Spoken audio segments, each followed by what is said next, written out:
think I finally did it. You did a thing. I've been working on it for like 2 minutes now. Oh, YouTube. One day I'll learn how to use you.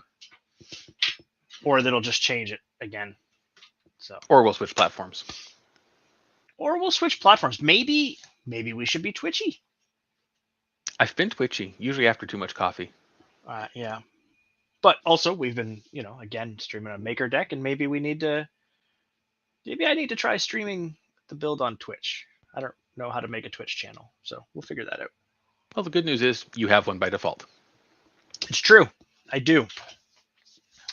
You know what else I have by default? The ability to say hello to the people who showed up in the chat. That's right. And so far, I've got a Duff, an RJD, and that is Richard.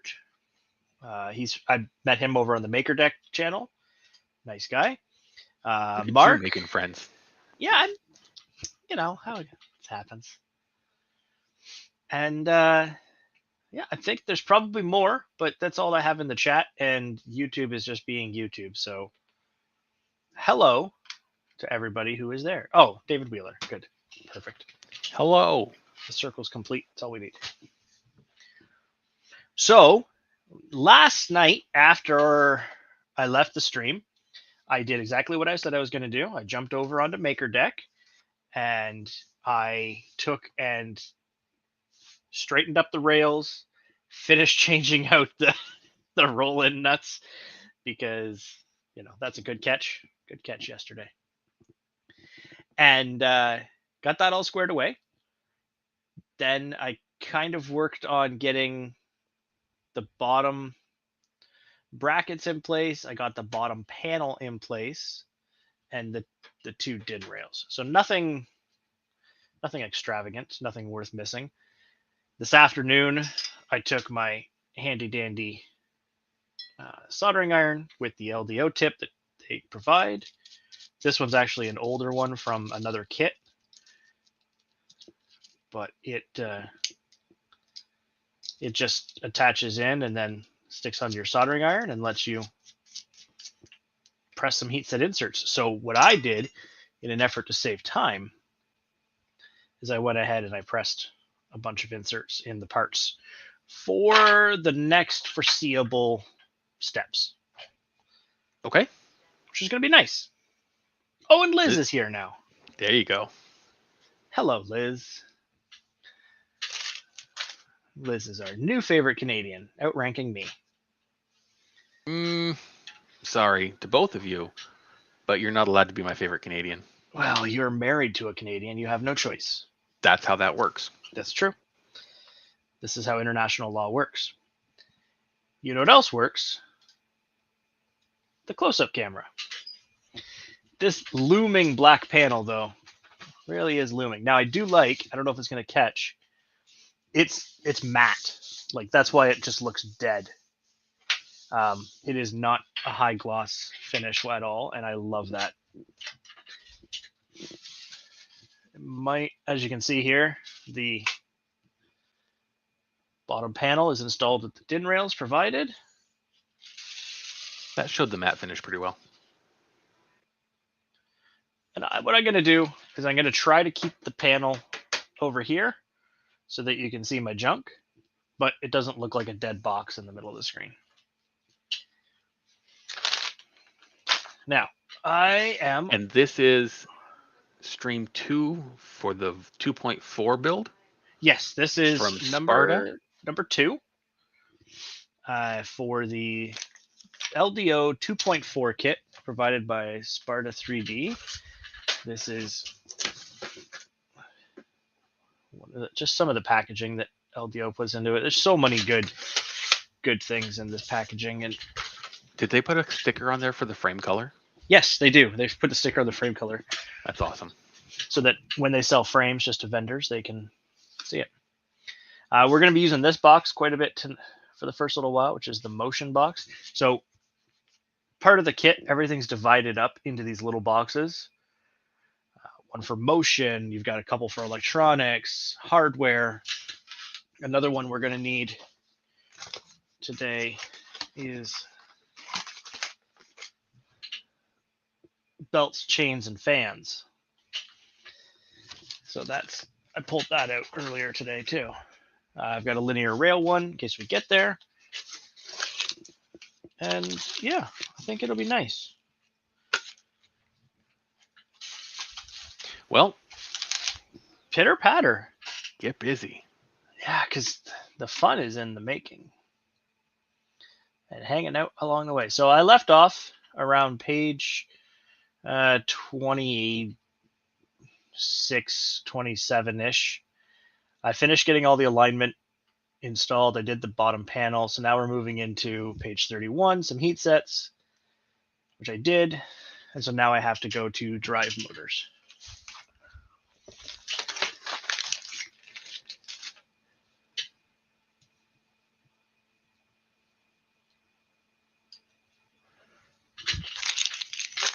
So I have to dig around in this box to find what I need.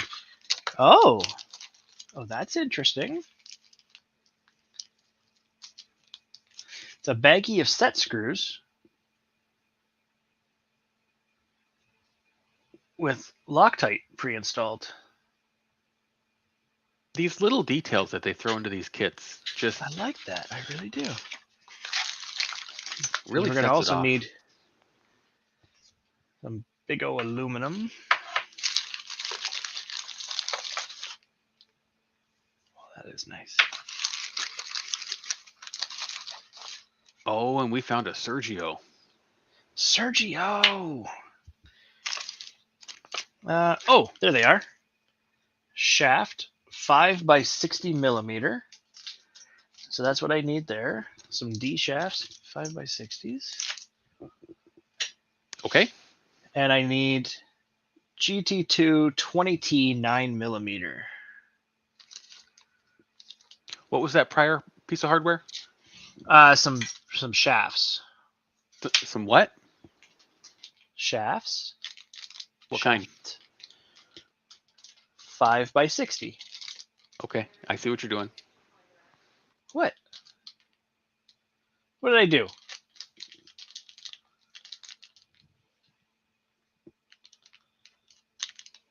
Uh, 20T 5 millimeter 9 wide. 4 of those. 6 millimeter.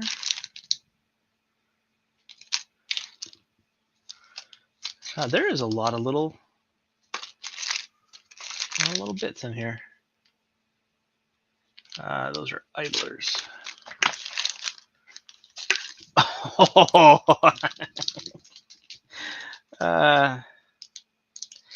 I just found the thumb screw kit. Okay? Okay. But what makes me giggle so?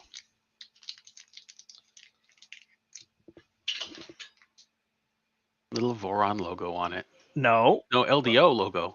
A little LDO logo on there. How nice. I love that. I love Jason. That's great. Some sort of foam tape. I don't know what that's for yet. Don't lose it. No, I really won't.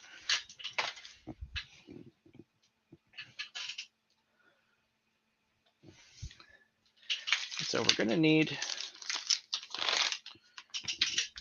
to make a little room.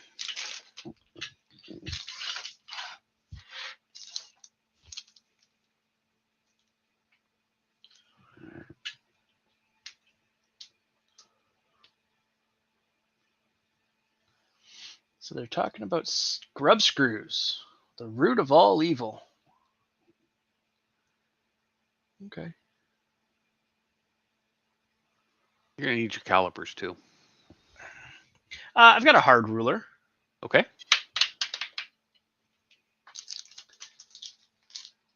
Duff says that tape's for the outside panels. Oh, that makes sense. Oh, we're really sealing her up then, eh? Oh, good. Which makes sense with the filter kit. Yes.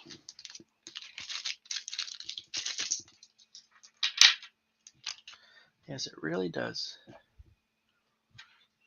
And I'm going to more than assume these set screws Need a smaller screwdriver.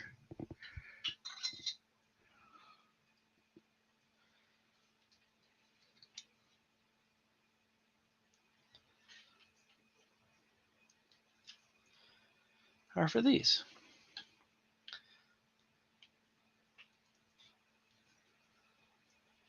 Oh yeah, that lock sealer on those, there's actually some resistance when trying to put these in. Well, good.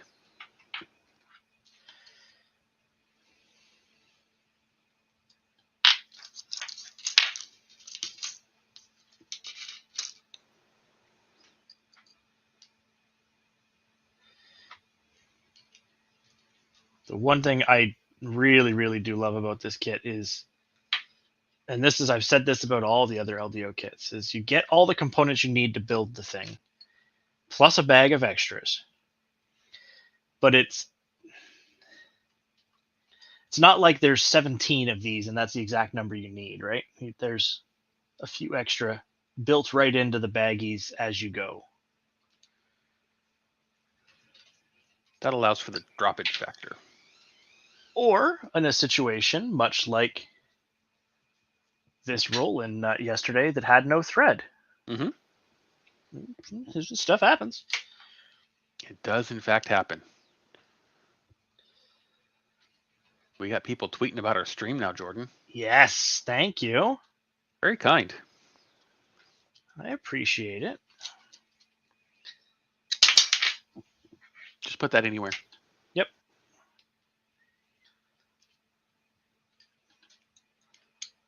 When dealing with set screws, I don't like to use ball end for anything if I can avoid it, unless there's an angle thing. I prefer to use like a solid Allen key. That's my pro tip of the evening. Okay, so I need 33 millimeters. And they need to go on upside down like this.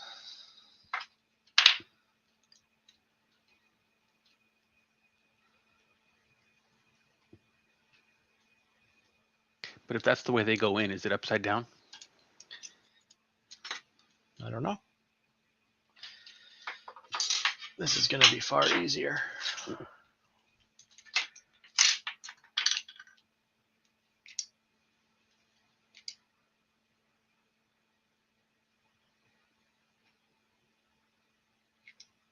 No, we don't want a 0.5 millimeter off.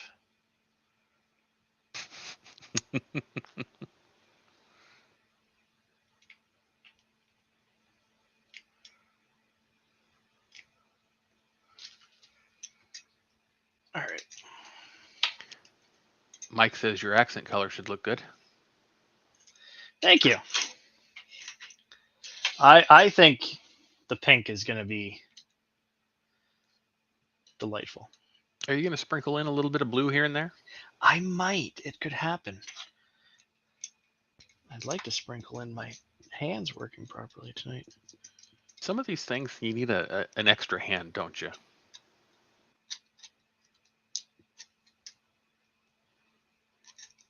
Yeah, like, you know what would have been great for this? A simple little printed jig. And you just get it set to where you need it to be.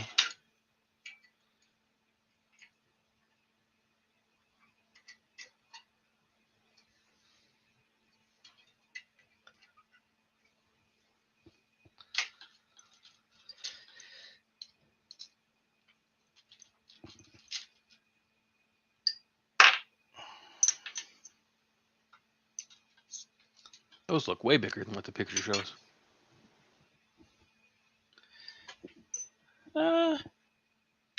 Maybe.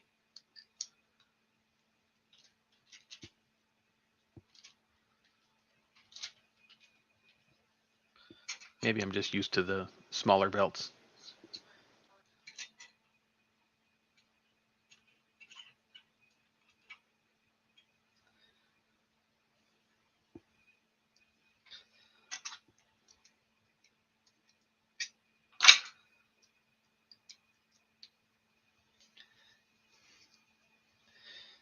I had to do a little quick printing today because while setting the heat set inserts, I realized I only printed one of these, not 4 of these.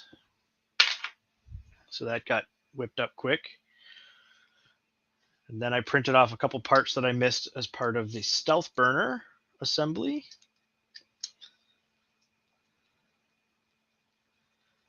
Duff, if there is a jig for this, that would be awesome. There's this jig for setting something. And maybe there is a jig and I just didn't print it. I don't know. Don't yell at me, Duff.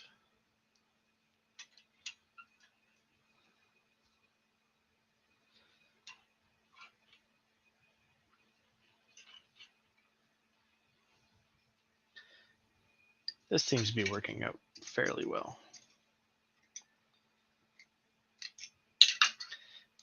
And I mean, we laugh about not being a 0.5 millimeter off, but there's some forgiveness here. I don't think you need to worry about it being 100%. We expect perfection from our monkey builder. Well, I aim to please.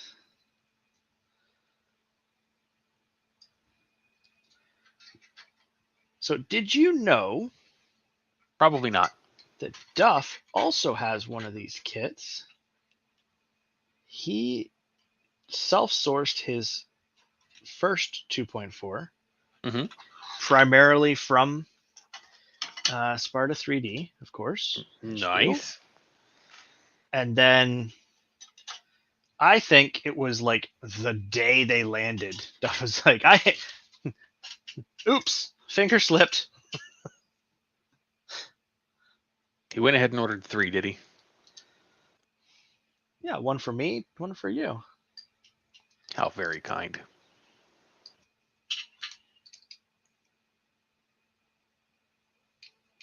I feel like this one's a little short.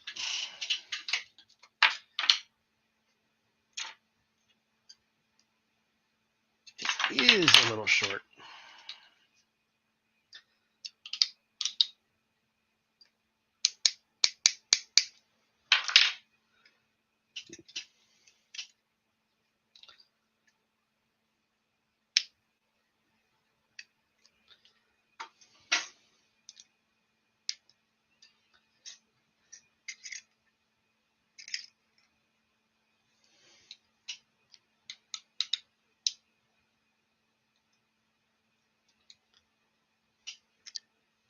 That's what your little handy-dandy assembly tray is missing.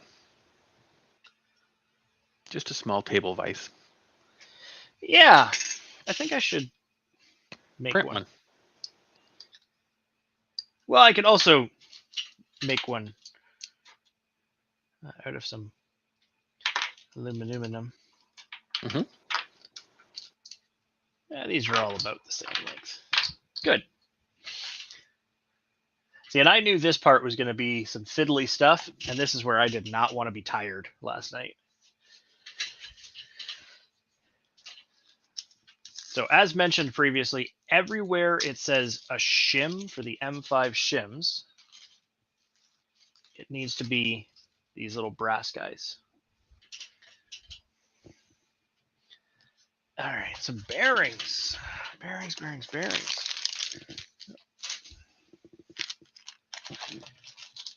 What kind of bearings do I need? 625 bearings. 625 bearings. Like, you don't even have to guess. The baggies are labeled. Focus. So this is the 350 kit, Richard? Yeah, this is 350. This is a big one.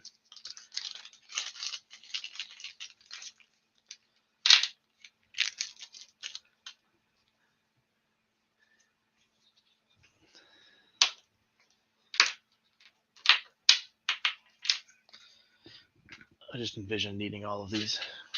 You're gonna need about a dozen. Yeah. So it looks like I go shim,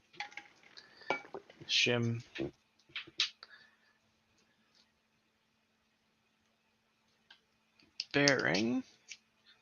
A little snug. Shim, shim.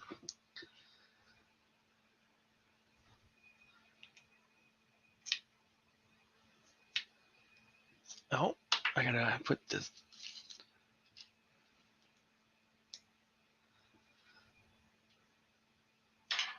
Now the instructions do call to apply thread locker, but these screws came with it pre-applied. Yeah, we're so I'm good. not gonna mess with it. If I find that I've got an issue and I have to pull this apart, then so be it. But I've used this style of thread locker stuff before, and it works rather well.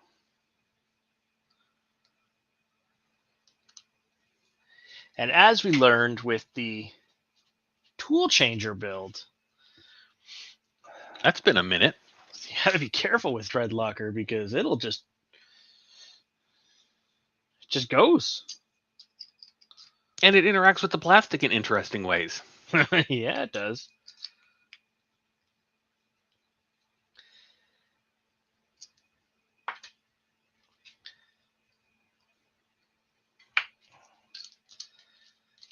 Yeah, and I knew this was going to be a lot of fiddly stuff this stage.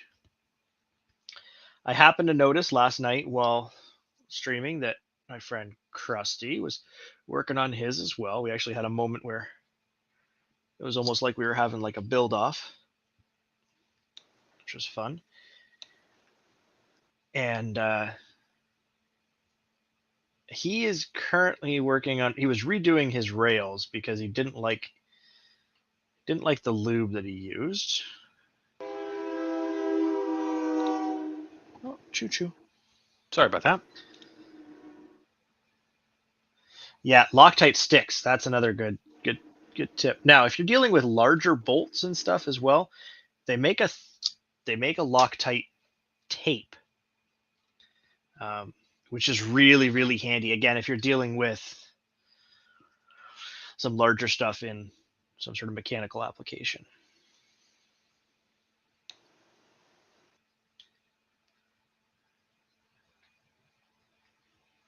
I'll have to look for the Loctite stick. It doesn't come up very often, and I feel like that'd be a better option for keeping in the toolbox than the liquid. What's nice about the tape is it doesn't dry out. Do the sticks dry out too?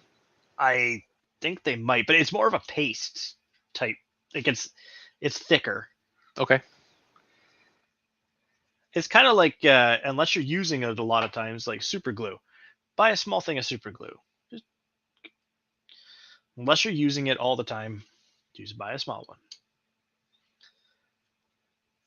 I buy Loctite at work in the 50 milliliter bottles because we use so much of it.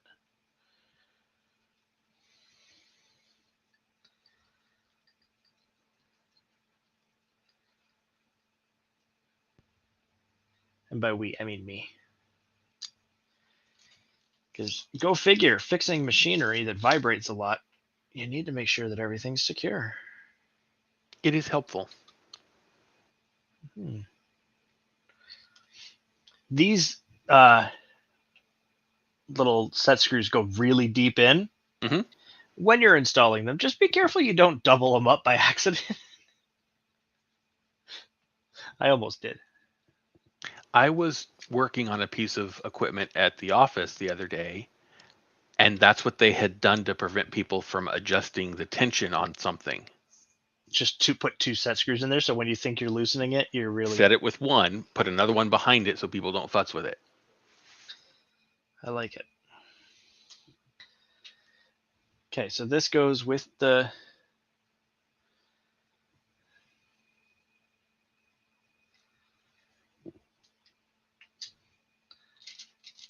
And this one...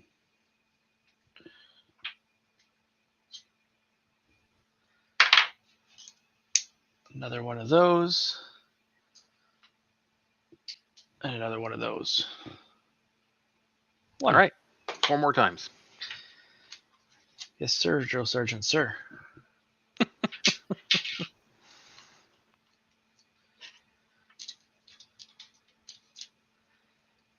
Two shims.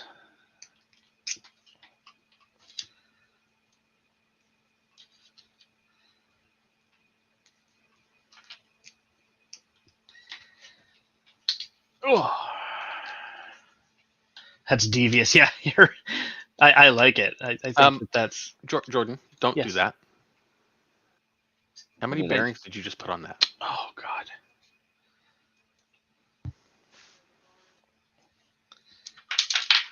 I was so busy enjoying David Wheeler's comment.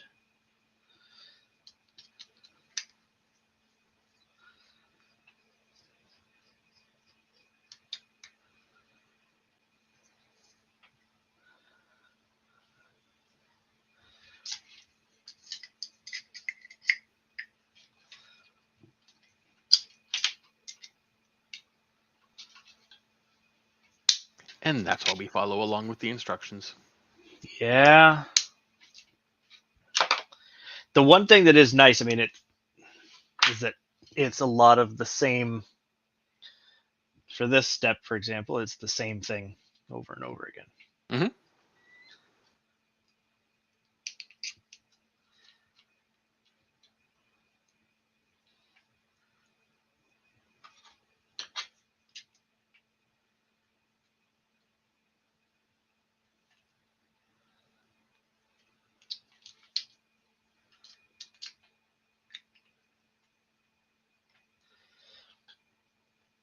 So when I get it close to where I want it to be, I kind of wiggle it a bit so I can feel that it's on the flat. Now I can crank it down.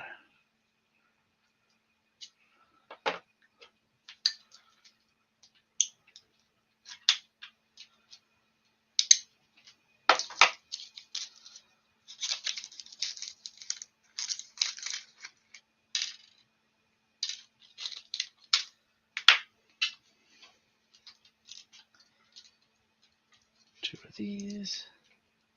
Oh, it literally uses all of this size bearing. Good. That's convenient. That is convenient.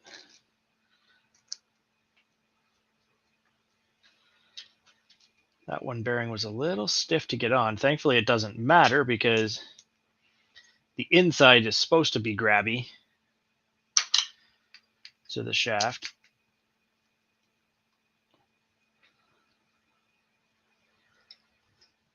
As long as the outside spins freely.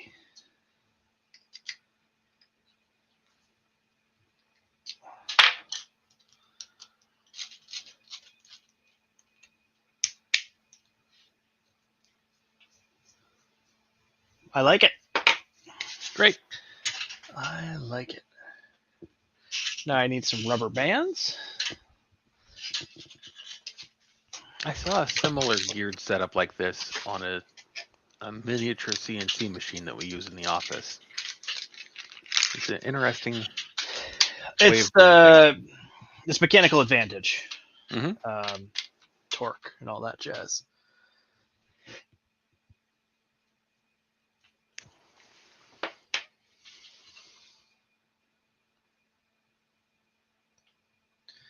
So it looks like we just need to slap these in here, make sure we don't forget them because we're about to encase them in some plastic.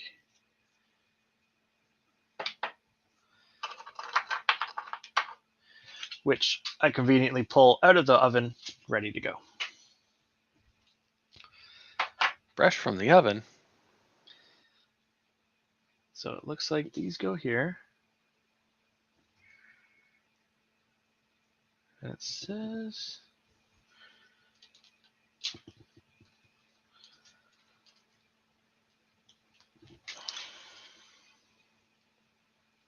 Clamshell it in and bolt it down.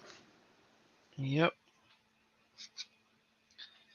And these outer bearings can actually, they float outward just a little and are captured in some grooves. Nice. So that's all clamshelled up. As soon as I set it down though, it comes apart, which is why we're going to go right to the next step, M3 by 40 screws.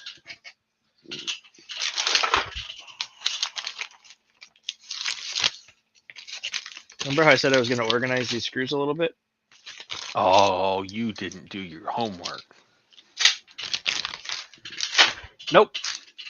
Normal. Went to A&W with the kids instead. I don't blame you. Had a nice frosty root beer in a frosted mug. Oh, it was good.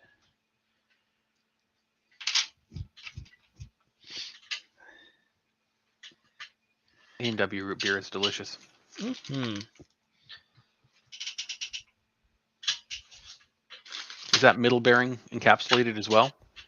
It does grab, yeah, Good. on the thing, and so that's also how it centers itself. Yep. And then these obviously have you're never going to be able to pick it up on the camera, but there's some registration lips. No, I see it on those other ones.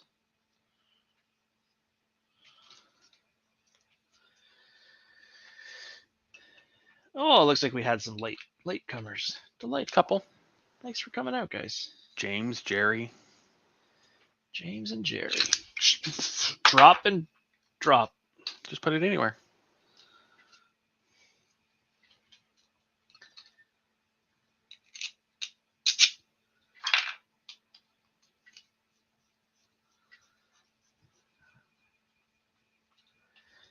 They have root beer slushies now. They've got frosted. So many good things at A&W these days. The last time I was there, they had something that was basically a root beer float, but blended up as all one thing. Yes.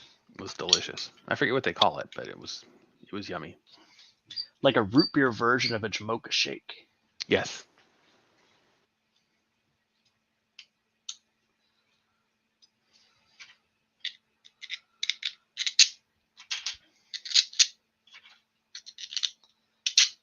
You know, I have a tool to allow me to do this. You do. I'm going to save myself a little bit of headache and find it real quick.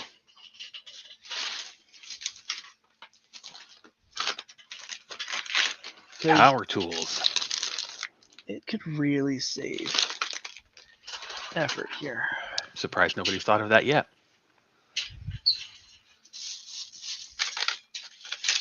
And hopefully it's even charged. See, now you're pushing it. Liz, why you gotta be so complicated? Veggie burgers. That's...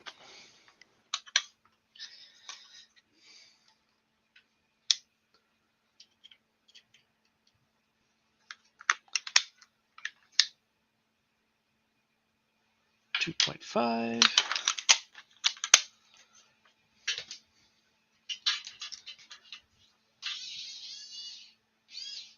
Well, there we go.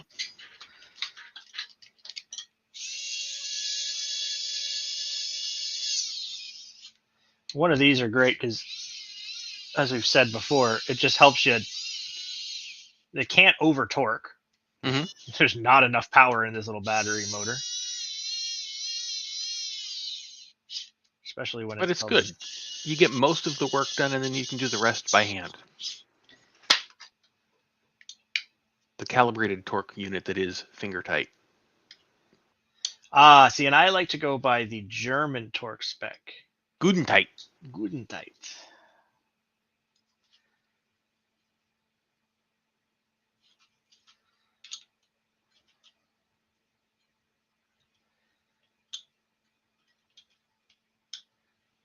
Now, because these are going into some threaded inserts, but it is all plastic. You don't want to crank it down like it owes you money.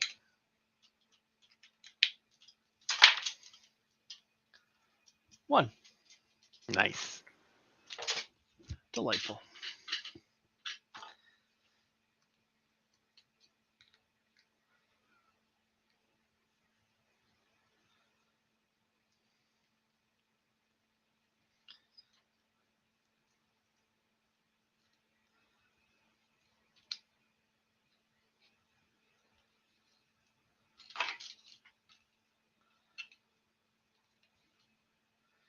These belts are just going to float for now, but the big thing is making sure that when you've squeezed it together, that still moves nice and free.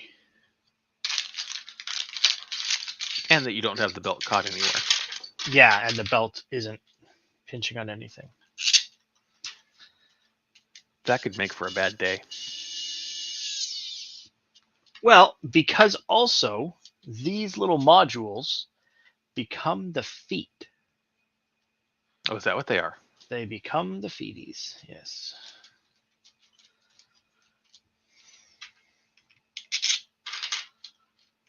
And my forearms are going to be covered in greasy oil stuff.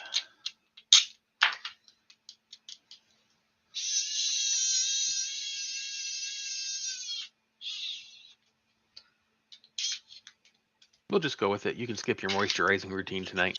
Yeah.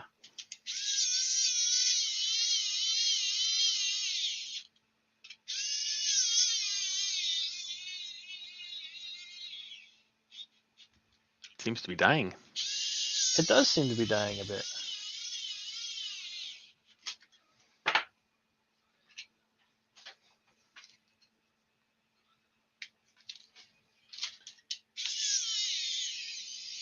There's also, I can tell it's a bit of a snug Okay. go on a couple of these heat sets.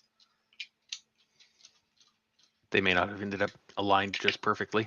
They might not have been ended up aligned just perfectly. It was me who installed them in the first place. There might be a little bit of schmutz. But I like to just... Now these use 6 of these screws to hold it together. It's quite a chunky little boy. So I like to just clamping around pattern each of the bearings. So yeah, but little star pattern never hurt anybody when putting it together.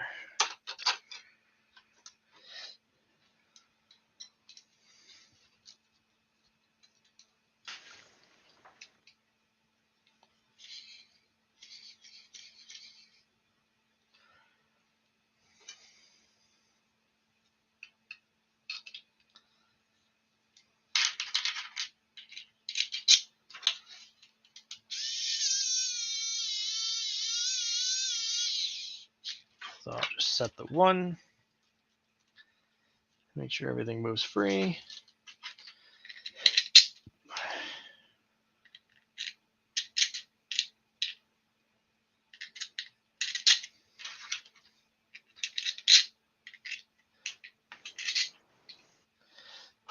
See, Duff says he'll try anything twice. I tried Batman versus Superman twice. It didn't get any better the second time. But did you watch the Justice League Snyder cut? No, because the Justice League wasn't any better, so why would I waste my time?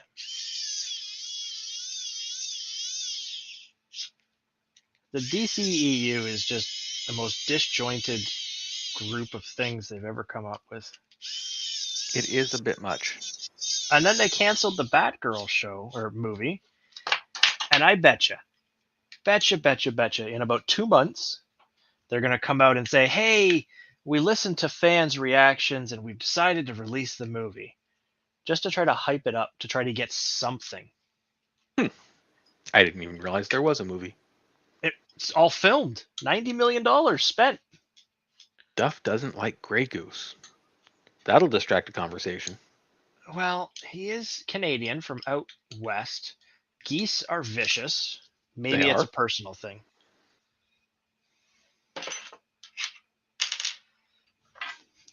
And we also have a t-shirt for these such things that says, it's okay, you can be wrong. We do.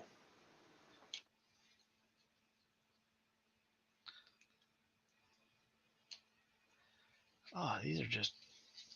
This filament, man, just printed like butter. And what filament would that be? This would be... actually... Okay, confession.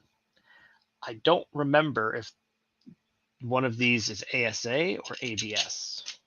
But let's just say it's Sparta Sparkle ABS. One of them might be ASA because the color match is so dang perfect. And I know I'll be printing more parts in ASA tomorrow because I printed the wrong X carriage brackets. Okay.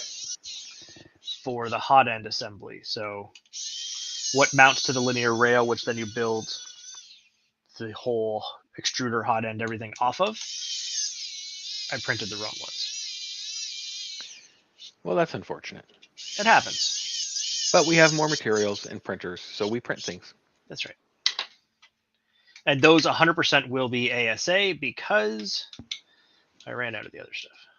But let's back up for a second here. You just said that the ABS and the ASA were the same color? They're identical. What other materials are the same colors? There's also pt2s now. We've got a obsidian black, which is the same. So this particular black is the obsidian black sparkle. Okay. The galaxy black, they said it was black from the manufacturer, and unfortunately, we all tend to agree it's a little bit gray. We've got purple mist in PETG, sparkle fluorescent blue, sparkle fluorescent red, and obsidian black, like I said, in PETG. Those are also all in ASA as well. So now you've got three filament choices for 4 different colors at the moment, and more coming.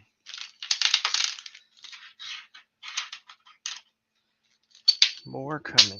Oh no, come back. Gone forever. Don't go to Narnia.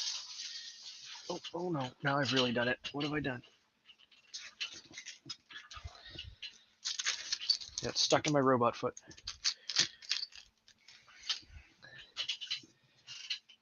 All right. Well, that was exciting. Some of those lovely guys. Oh, and now it's time for a splash of color. Now it's time for Jordan to dig out more hardware. M3x8s and M5 nuts. M5 hex nut.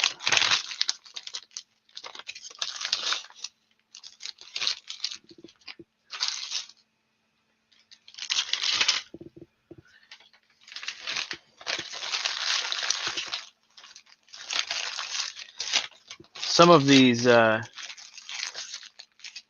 screws and stuff I just leave out as I work because they're sometimes a common thread.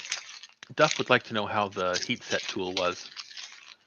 Oh, it's wonderful. It works really, really well. And now I just have a generic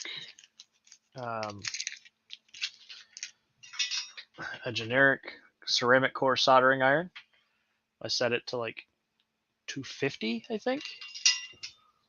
Seems like a good temperature for that. The only thing I can highly suggest is on the end of it, it's threaded. So what I did is I put a square nut and then the 2 threaded insert nuts that come actually on the tool, I believe, so that when I'm pressing, I only have the non-threaded section, so I don't accidentally catch a thread, and then when I take the thing out, yank out the part.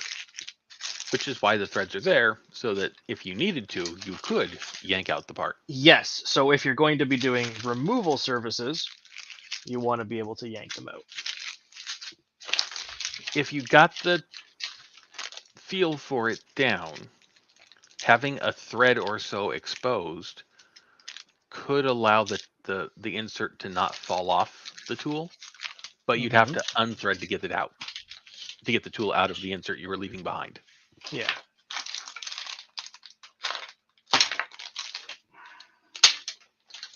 This is why I should have done my homework. I was just about to say, I don't see any M3x8s. And that's because there's a giant bag of them on the table. Which is fine. Can't take you anywhere. I don't want to go anywhere. I like it here. Comfortable. So now it is time for the pink.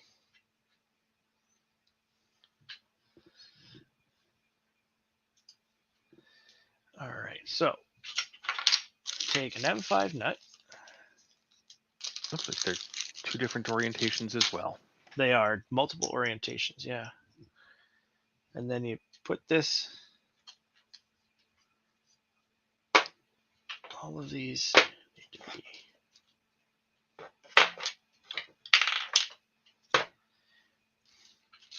So the big thing is there's a hole in the part. Okay. That this has to line up with. over. Nice. Except this wants to come right out of there. Okay. Is there nothing to hold it in place? Also, hi Viking. Viking!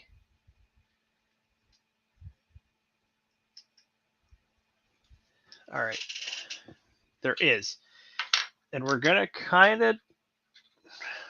Actually, I don't know why this wouldn't be happening now. So I need an M5 by 16. M5 by 16. And then I need some feet, which are conveniently located in the belts, chains, and fans. Okay.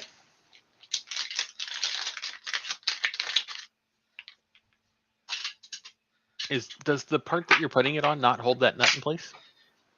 No, because it's got a hole for the belt and everything. Like the nut might not fall out because it might just sit on the...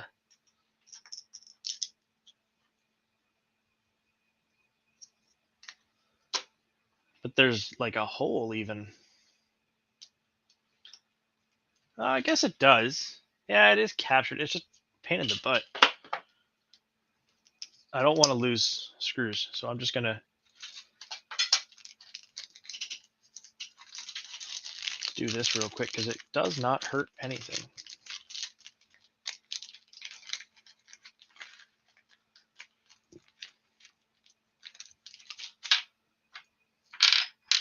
Sounds like James may have built a few of these. It does sound like James may have built a few of these. He's got lots of tips for us. I like his tip. Well, just for a moment. You already put away all the D shafts, so. But what I will do is do it upside down this way so the pink is on top, actually. And then let gravity work for me.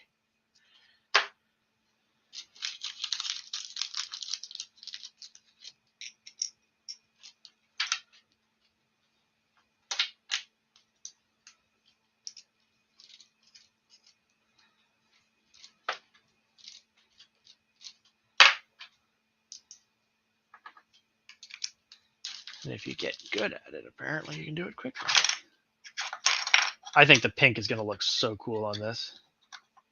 It should be a nice blend.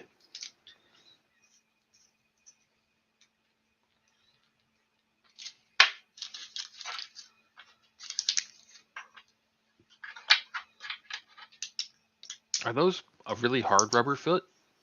Let's take a look at it in just a moment.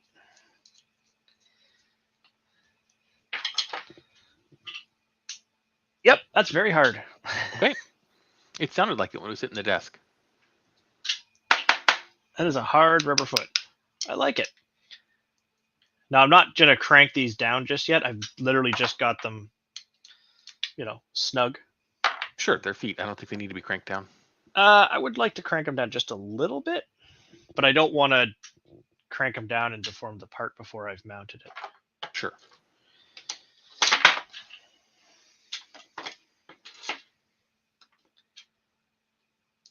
Oh, I'm a dummy. Good. Good.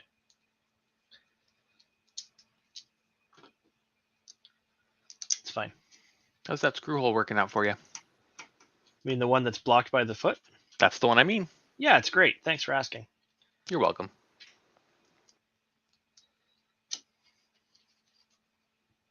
This is why we can't have nice things. I knew there was a reason. Sometimes there's a reason. Sometimes there's not.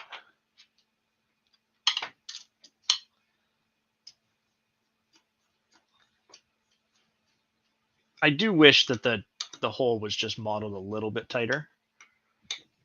It would be nice.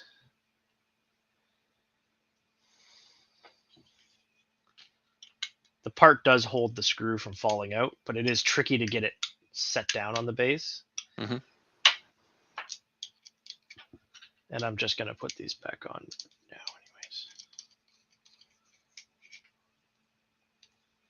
anyways. Just because then it's there. And it's done.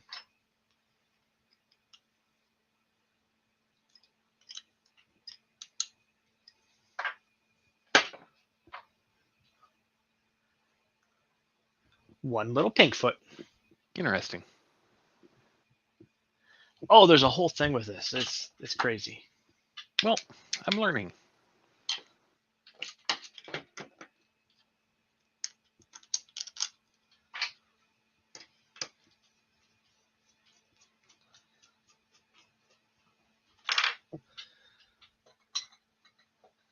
I don't know what I'm ever going to do with this knowledge, but I'm learning. So I have actually used my knowledge of how 3D printers are built and operate and other things like that in my day-to-day work as in automation engineering. Same. Electromechanical engineering, technically. When machine break, it helps to know how to fix. It helps to know how people think about how things should go together. It helps to know different assembly methods and techniques.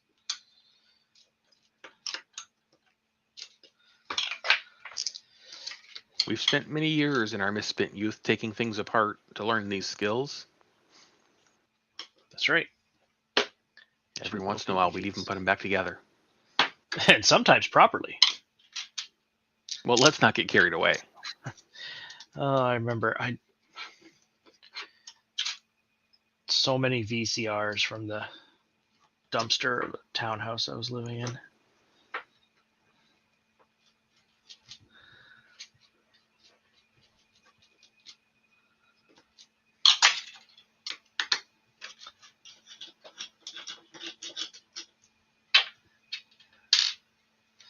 Hey, Renee.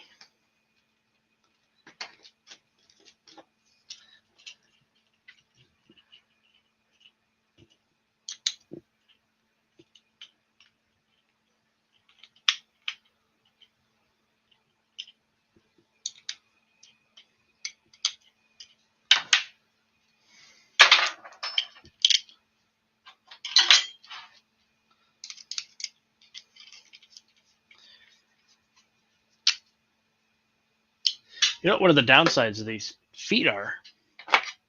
It's going to make the printer bigger.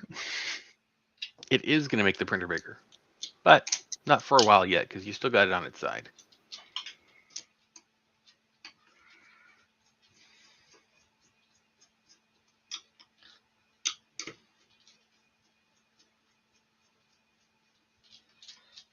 And I believe they're about to ask me to do some critical thinking skills. How dare they?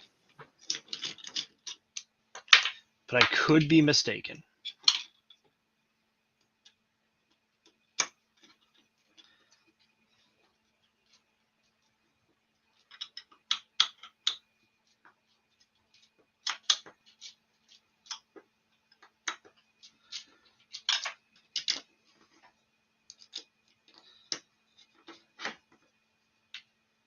So my shortcut to put these on ahead of time didn't work out in my favor, but that's okay. I learned something and I'm okay with it. Kind of bit you in the foot, didn't it? I'm okay with it.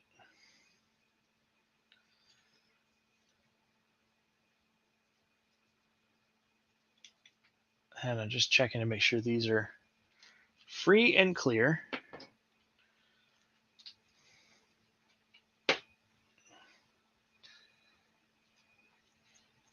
Now, here's another thing, and I'm hoping maybe the camera picks it up. Maybe it does, maybe it doesn't. Those are genuine Gates belts. Nice. Thank you, LDO.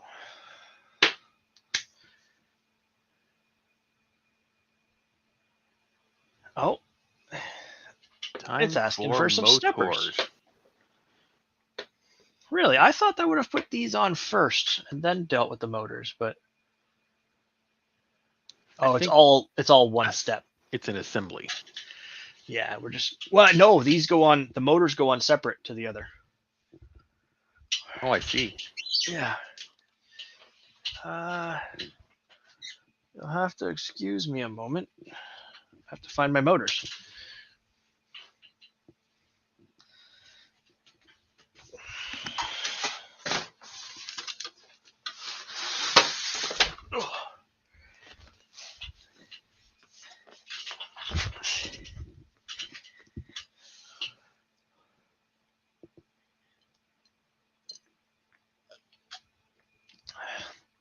You know, Duff, I agree. It does kind of blow your mind that you're using the motors for the assembly Z drives as feet. I do like that it keeps a lot of weight concentrated in the bottom.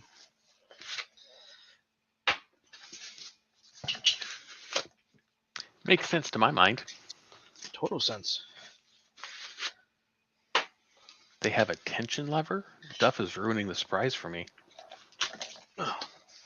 Yeah, Duff, no spoilers, man.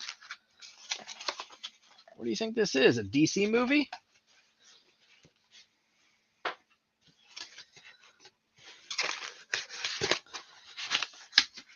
Well, look at that little shenanigans.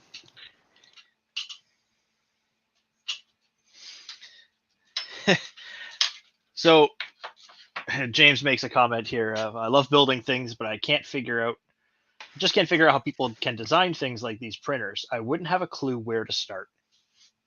And I'm going to just take a second to take a time out and just, come back. Hey. Oh, hi there. Hi there. So, recently I have designed and built an automated welding jig. And I had no idea where to start. I'd never built anything like this before in my life. Did you start at the beginning? I did. And the first thing I did was kind of make a little sketch about kind of how I wanted it based on talking to the boss about what we were supposed to have it do. Then I looked at the parts that I had that needed to make the thing go. I realized what I didn't need, what I needed more of. And then you just kind of start putting it together. Now, I got putting it together in Fusion 360 first. So I actually had a full 3D model of what I anticipated it to look like prior to getting to the building part of things, which did make it nice when referencing. It's totally different because it's kind of built from scratch. Measurements in Fusion were kind of made ad hoc and just kind of put together for where placements were. But starting with a drawing will never be a problem. That's always going to be a good thing. Even just a rough sketch. Uh-huh. And we live in an age where if you don't know how something is supposed to operate, there's a billion and one YouTube videos, posts, blogs, pictures, something that may not tell you what you need, but it may spark you to go, this is the line of questioning I need to think of, the search terms I need to look for. I'm going to head down that route. So, and Duff is correct. Thus ends Real Talk with Jordan.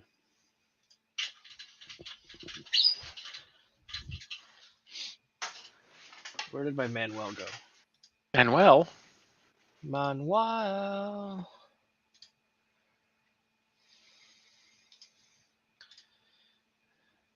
There he is. Okay. GT2 16-tooth pulleys. Should be 4 of them.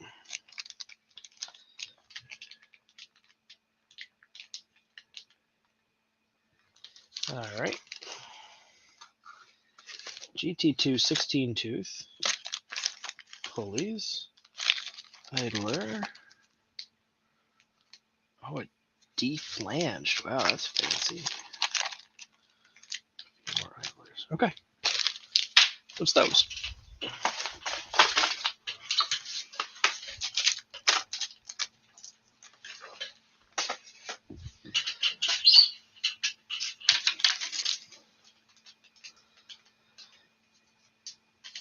Yeah, figuring out the right terms is key.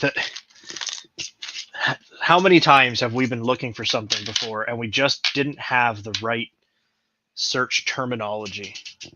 And once you get the right terminology, it totally unlocks the results you're getting. Like you're getting... Okay. My experience is once you get the right terminology, they change the search algorithm. Well, that's because if you don't keep searching for Bob is cool, Bob is awesome, then it will eventually catch up. Never once ever.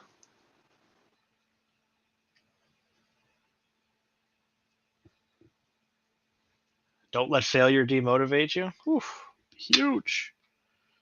Huge.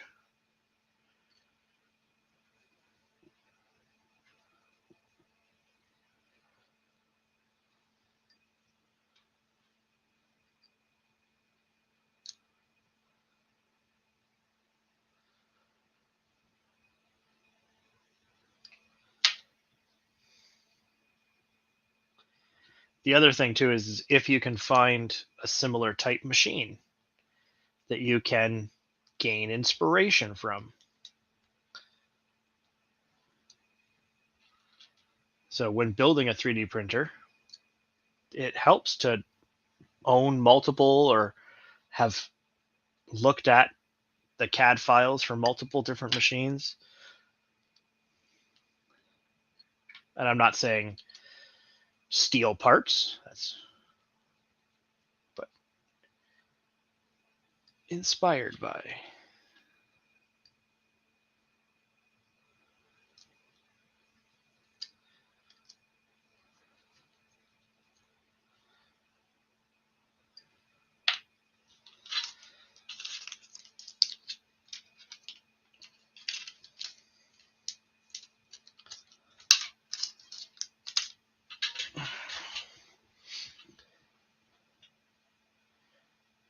Okay, so these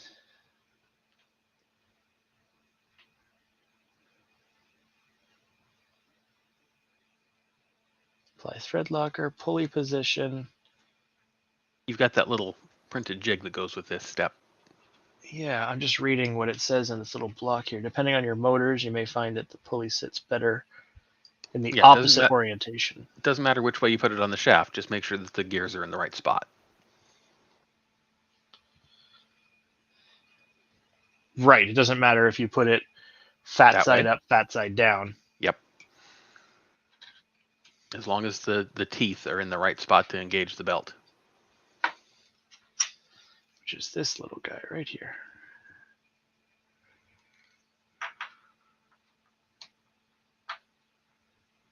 Oh, isn't that clever?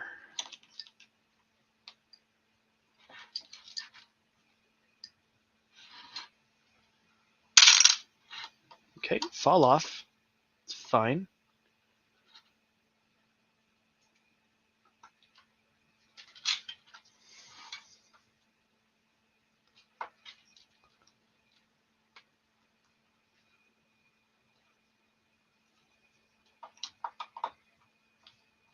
Yet again, this. Why are we not octopuses? They're a little bit too crafty for my liking.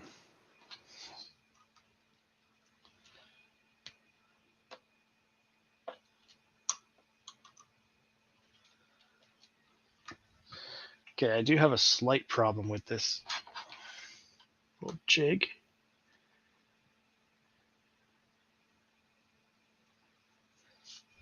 There we go.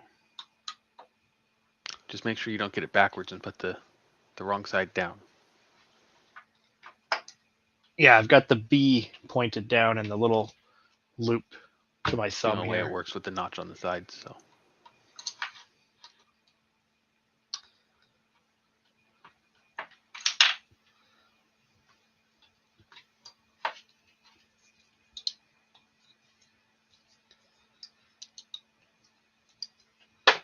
One motor.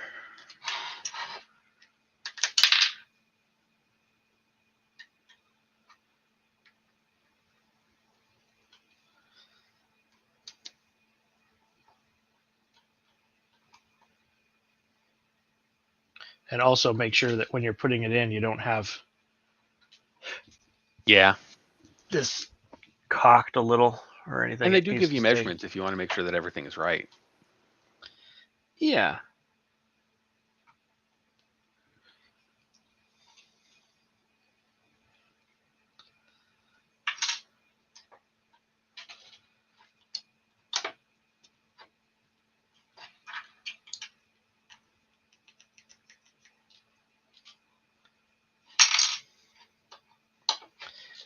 I love printed jigs. If you ever design and build a printer, make printed jigs for it, for everything that requires any kind of measurement or anything like that. Just make a jig. So I agree and disagree. Because you and I both know that the same file for a printed part will turn out differently on different machines. Yeah, but that's where you would have maybe a calibration print to verify your XY Yeah. dimensionality. Or like they've done here, they give you the measurements so you can make sure that you're correct.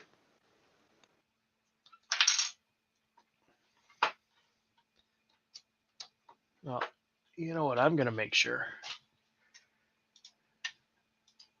I'm going to make sure we put that on the screen now. Nice.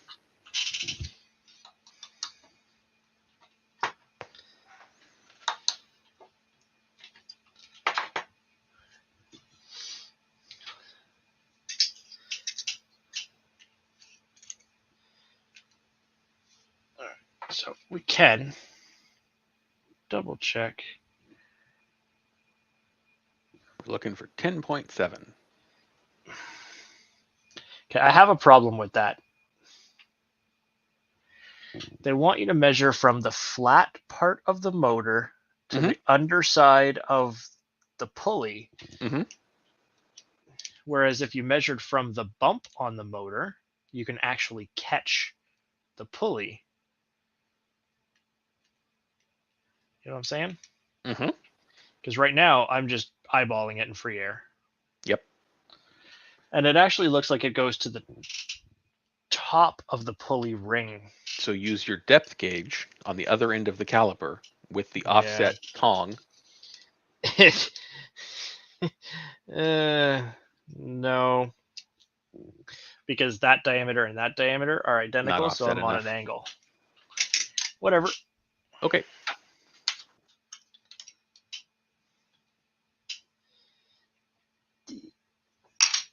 Liz, it is lovely filament. Our friend Liz just got herself an order of Sparta filament for the first time. And she's in love. Should we spoil the surprise for Liz?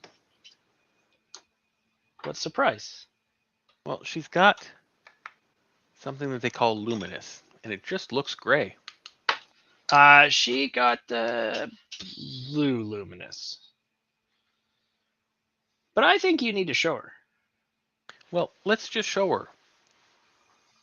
Let's show her the sparkle in that gray glows. So that is the gray luminous. So it's a very interesting filament that it looks gray. Good night, RJD. It looks gray, like you said. And then Suddenly, under the UV, it doesn't. It doesn't.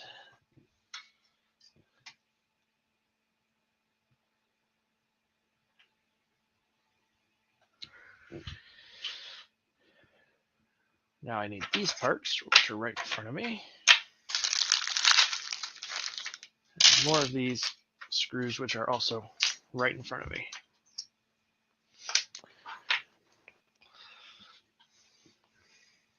Enraged rabbit carrot feeder for a next project. I'm interested in that one, James. Only because I'm interested in all things MMU. I have a problem. Yes, I do. It's been diagnosed, and I'm not looking for a cure. I've got a cure, and it's more cowbell.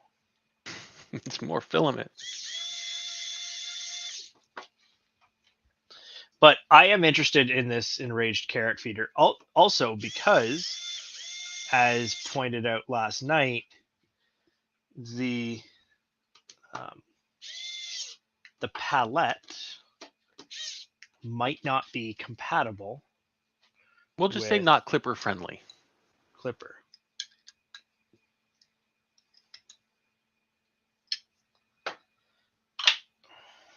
Which is fine. But I'm going to need myself some sort of MMU alternative here because... So I've looked at it a little bit. It's a familiar prospect. As we see, there's a couple of MMUs behind me. But that one's interesting in that it can be as many selectors as you want to put on it, roughly. Right. Because I would like... all of them. 8 to 12.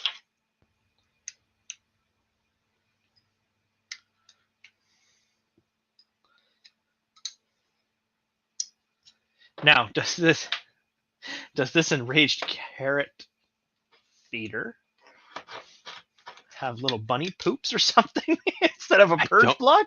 I don't know why they've named it that, but it's hilarious. Enraged rabbit carrot feeder. A lot of these things are username based, right? So I mean that.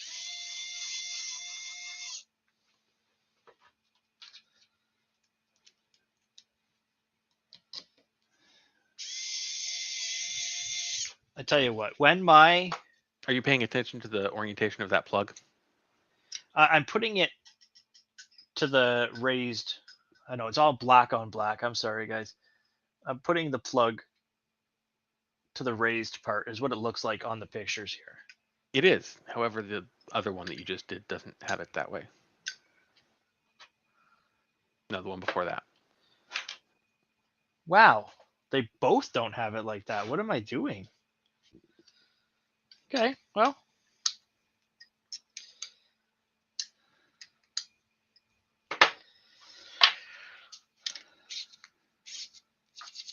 Power tools.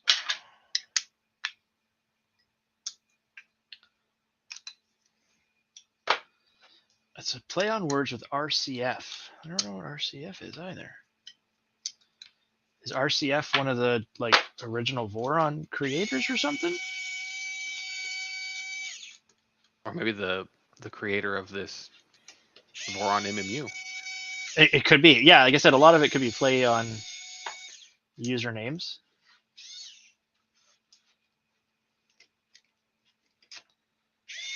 Like my Prusa Mini part that I made is the MM10.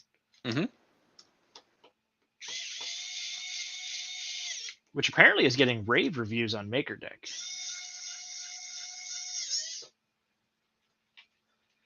Watch the orientation of the plugs. I believe it's different for the LDO kit. All right, well, T for timeout. We're going to the manual. But I'm on the manual. The LDO docs manual. The manual I don't have.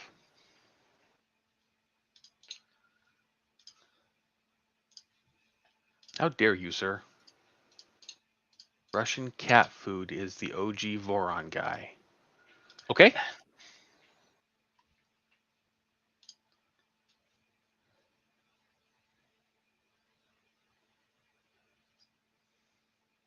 Aha. Okay, so there's under the wiring. You know what, Mr. James Christie? Magical wrench powers approved. In our guide, the orientation of the Z-stepper motors are slightly different from the official manual. The motor should be installed in a way that the connector faces outward toward the skirts.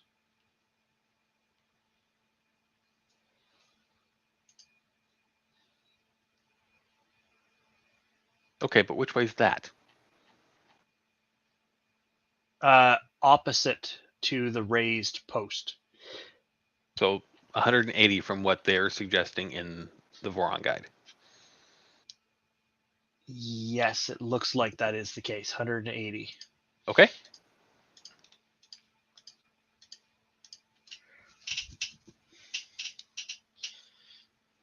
So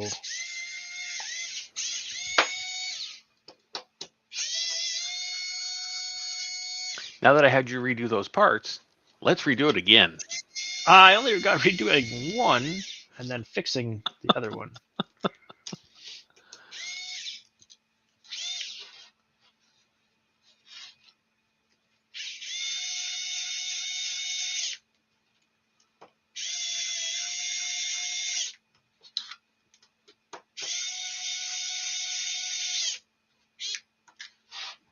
I'll tighten that up in a minute. So this one is 180 correct. To the raised bit. This one is not.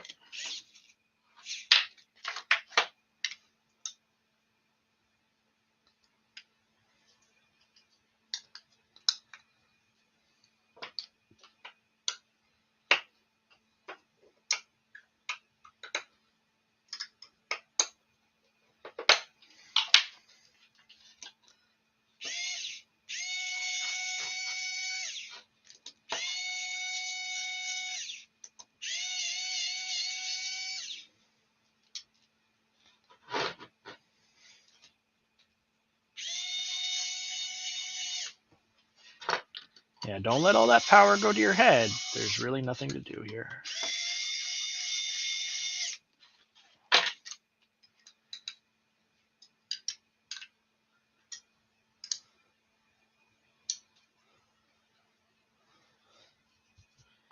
Russian cat food. What a name. You know, people come up with the goofiest names, and I like it.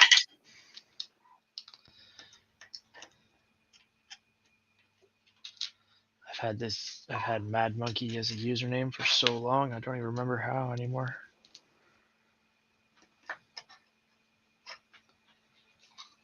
It's from high school. Wow, that's going back a ways. Yeah. Well, and then, because you're old like me, remember arcade games? I do remember arcade games. And remember when you had to set a high score? Yes. And it said, please enter your initials. Because I wanted 3-letter initials.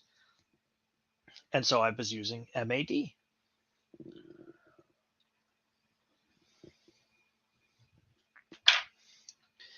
Oof, this is fiddly stuff.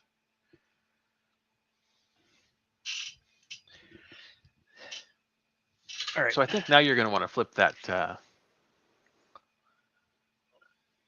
This is going to get a bit awkward for seeing things because you're going to be working on the bottom of the printer. Yeah. So it looks like I need 2 M5 nuts.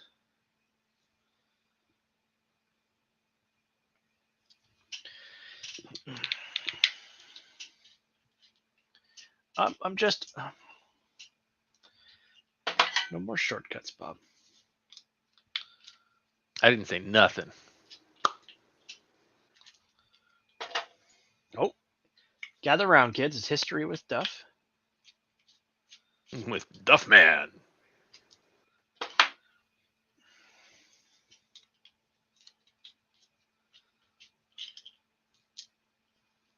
Richard would like to know why Mad Monkey. Because in high school, I wrote... they always make you write short stories and stuff like that, right? As part of English class and things. And so one of the things I wrote was a short story, and it was called Mayhem in Monkeytown. And then, throughout the course of this story, there is a mad monkey running around this town. I don't remember the particulars. I just remember some vague absurdities. And the mad in Mad Monkey has never meant angry. Many people have said, oh, the angry ape. But No. It's much more Hatter-like. It's very much more Hatter-like. Wow. Yeah.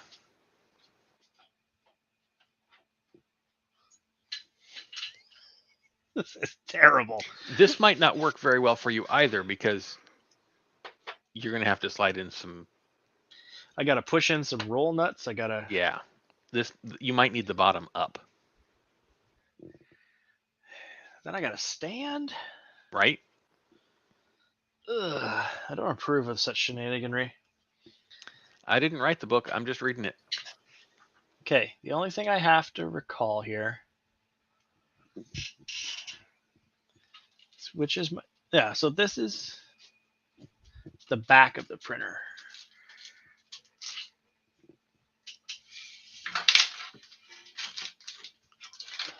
There's that pro tip of not installing the bed. And do not lose these little rubber pluggies.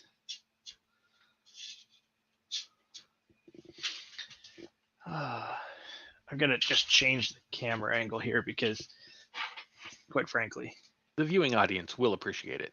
I don't think we need to, Yeah. Oh, God. Sorry. One-legged guy building a printer. It happens.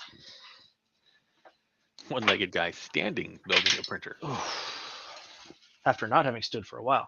So this facing me is the back. So let's turn it to the front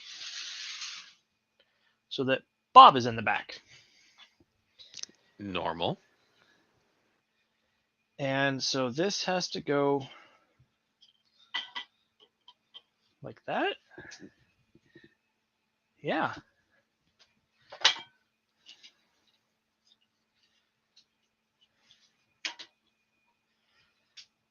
That's how it looks to me. Right? Because I want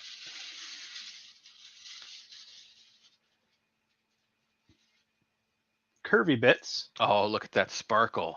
Oh, God, that's a good... That one looks like it's going to hit the camera. It doesn't. So close.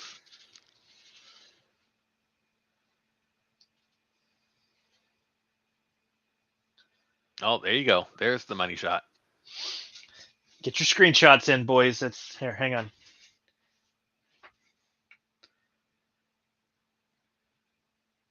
Okay.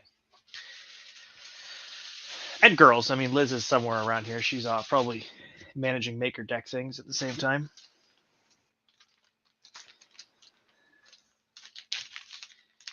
Okay, so those are M3 rolling nuts, and I want the M5s.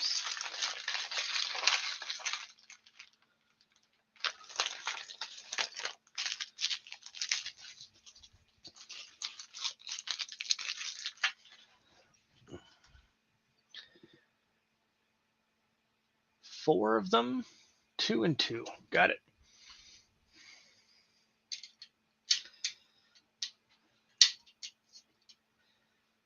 We're going to say there's more pretty sparkly things coming. So keep an eye on the Sparta Twitter. Oh, yeah. And my own, because I'm going to be... So I did a teaser last night. But that, my friends, was just the beginning.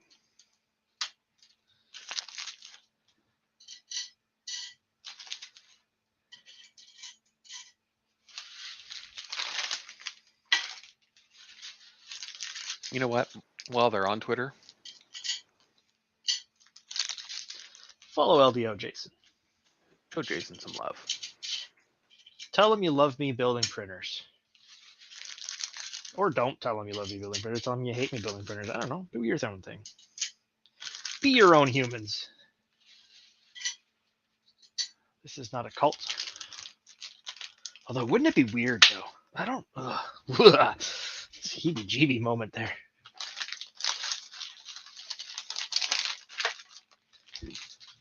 All right. I don't think I want the M5. Kool-Aid.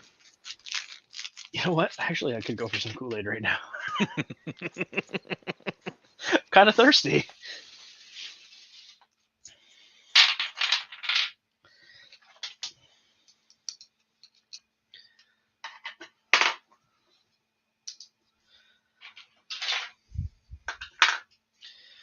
Okay, so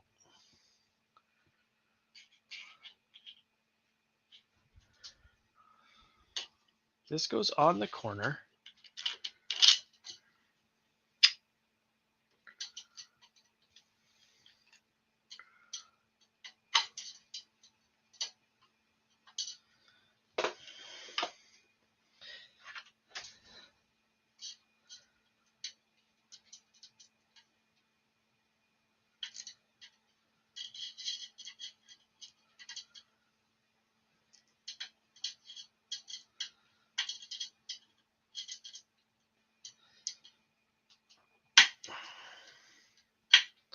There we go. Don't forget the, I guess those aren't in use yet.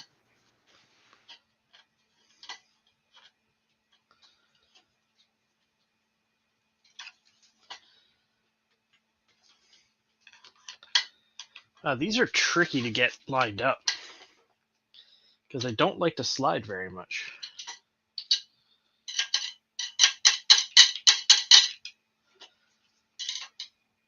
They are very nicely anodized stuff. Jesus, good okay? thing at the bottom. That might be scratched.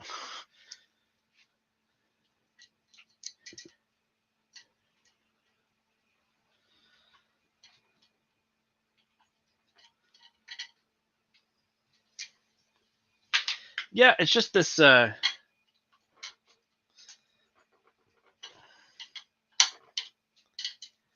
don't like to... Like, once Wiggle. you get them in, they're fine. Mm-hmm. But unless they're locked in, they don't slide very well.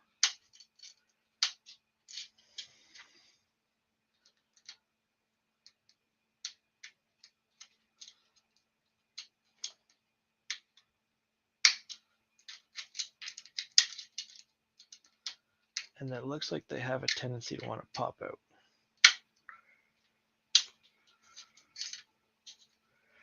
There we go.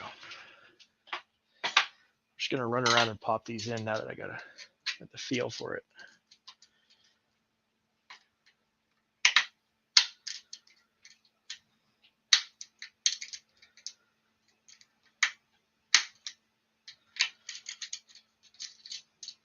Nope, never mind.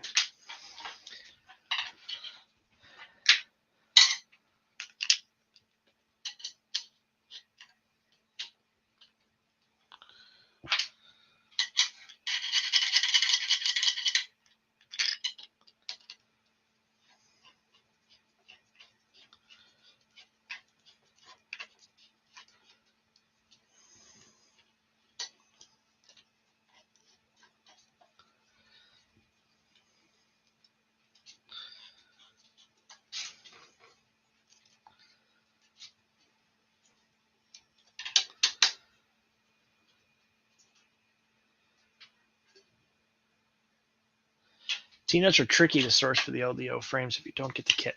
Hammer nuts work just fine in the LDO ones.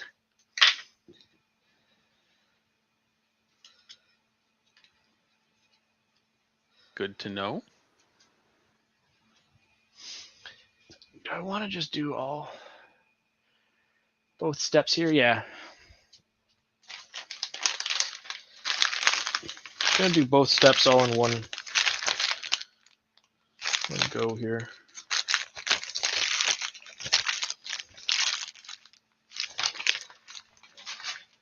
You know, for such a big printer, the bag of hardware isn't actually that big. Really? Yeah, it's kind of odd.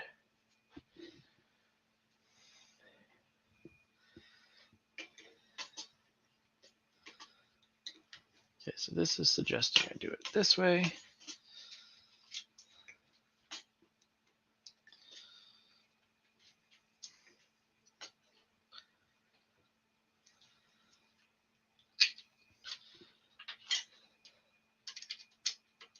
Of course, it's a different size screwdriver.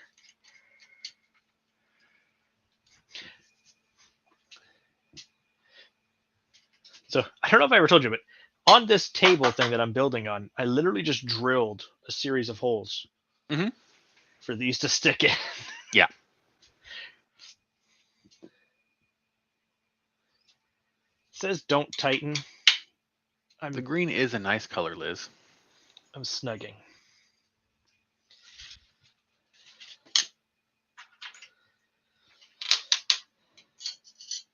The green's a delightful color. But there are other frame color options as well. The purple is probably Most of them are lovely.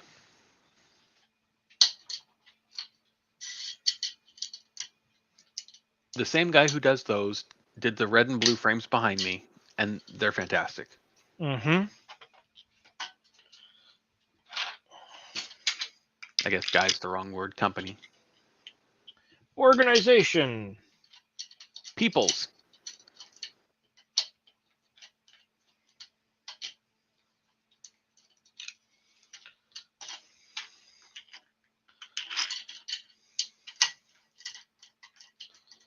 Or hamsters. I don't care which.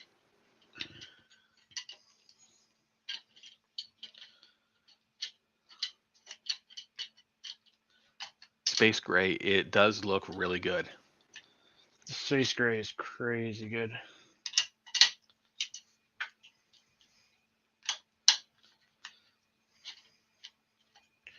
But when I was talking with Joe, we said, hey, like, let's build a fun one. Let's do it.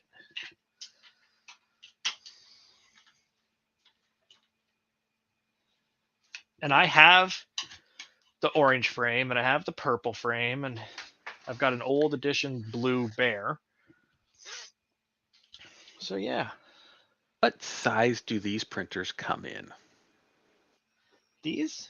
Yeah. Is it just 300 millimeter, 350? 350 millimeter cube for the kit. You can also make a 250.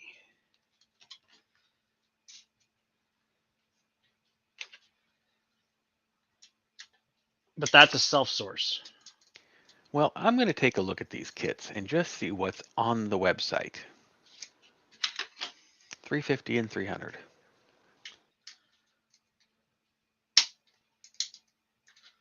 Because like there's no doubt that it's an expensive kit, right? But I think if you look at what you're getting, well, $2,200 Canadian for the kit. Right. Sounds like a lot of money. Do you have to spend any of your time finding the parts? And when you go and source the parts and put together the pricing of self-sourcing the parts, I don't know that you're saving much. And in the end, what's your time worth? Because you still got to build the thing.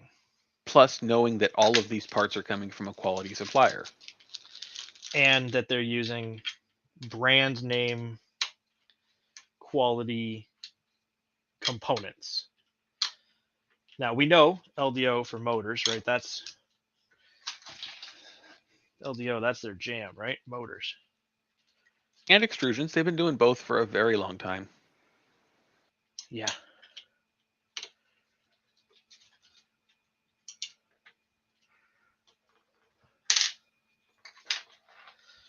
Okay. 2 down. Glamour shots. You know what? I'm going to throw an extra challenge at you when we're talking about kit versus self-sourced. Okay, lay it on me. The Sparta3D kit includes a Raspberry Pi. Yeah. Good luck finding one of those right now. Without spending $2,000 just on it. Yeah. They are not cheap these days. And a hot end too. And the hot end. That's not part of the... And all of the laser cut panels to fit. Yep. Panels are nice. They're really... I looked at the panels. I think they changed some of them from what they were using before.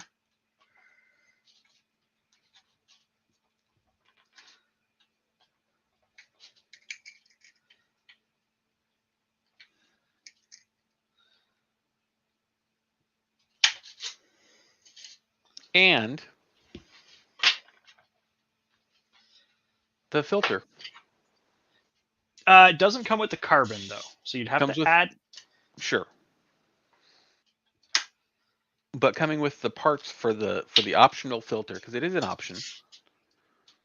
It's a slightly different version than the one where it's on the back of the printer. This one goes, I think, under the bed. Mm-hmm.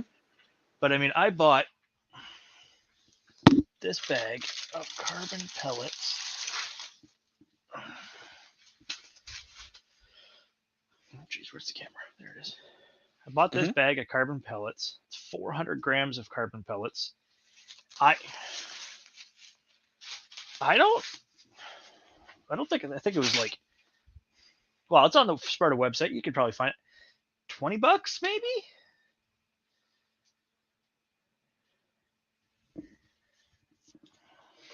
And again, not having to source this stuff. It is tempting.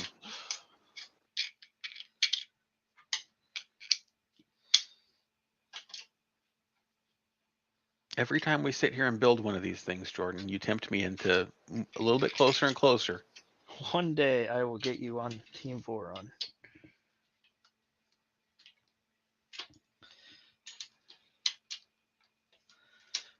What's funny is I'm not even like a huge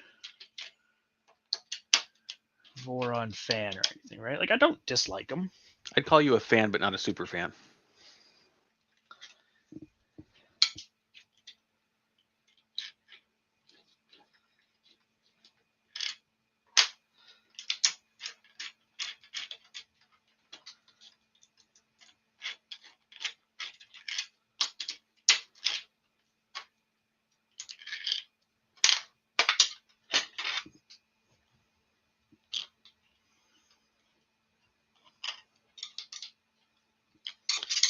You know, it'd be helpful in this part right here. Endoscope? Tippy toes. Or even just a full set of toes. Oh, that's a problem. Okay. So when I put the roll-in nuts together, there's not centered in the hole here. The hole is offset. Yeah. And if you put them both facing... If you have them both facing out, it's too wide for that hole. Sure. Can't take you anywhere. I will just...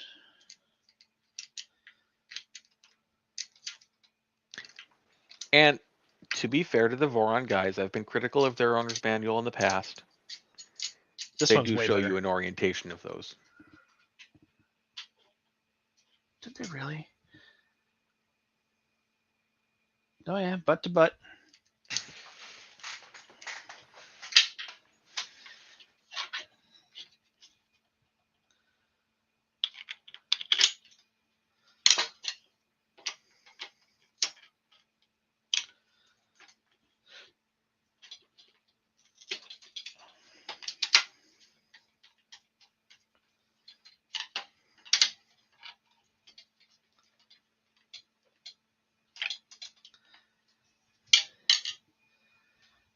I just want to double check the LDO document before too far here.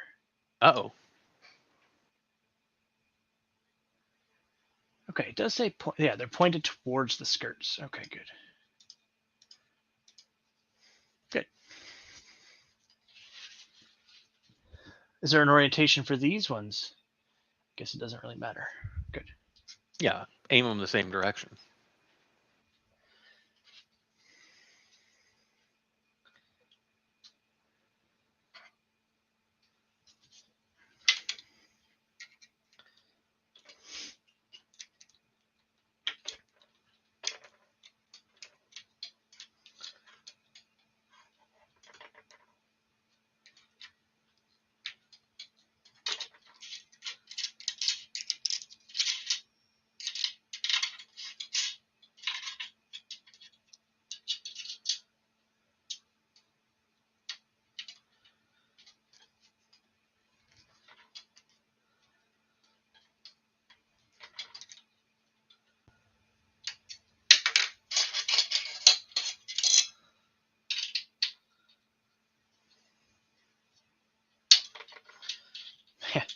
It is tricky to get them to drop in, though.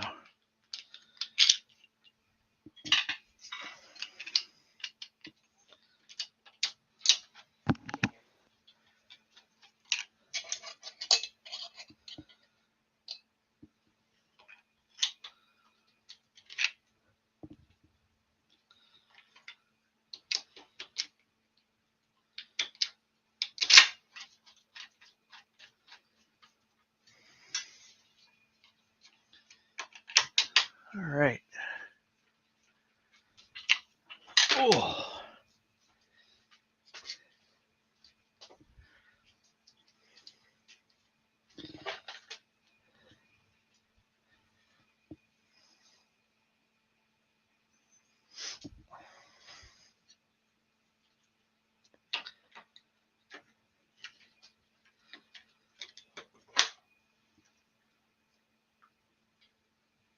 Line up the belts. Line up the belts.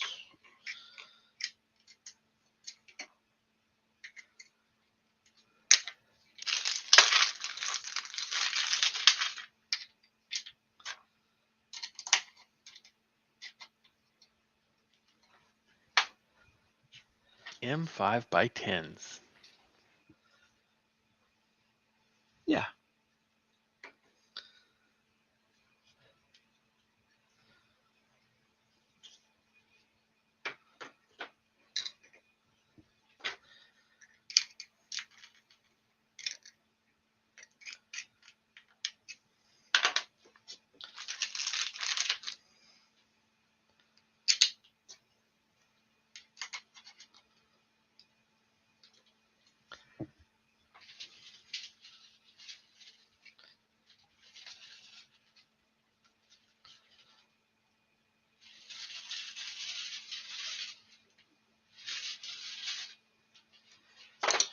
Okay. I need a sip. You do? I do. I really do. Need a sip.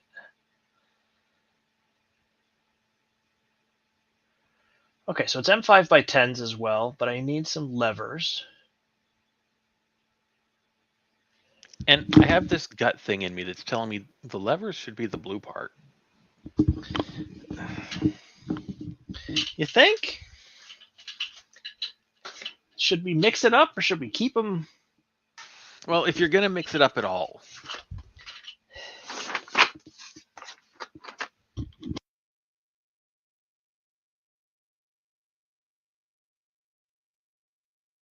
Let's see if we can't find one or two of them. There's a couple of people in chat watching. We'll let them decide.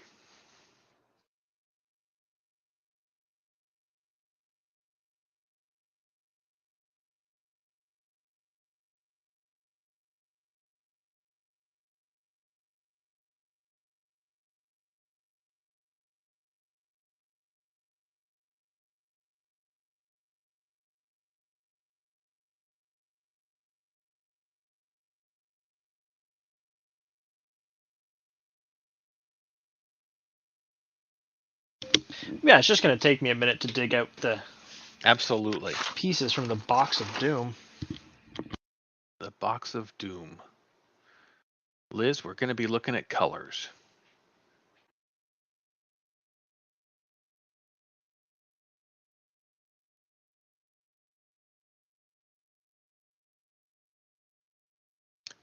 Jordan's going to need some help coordinating his outfit.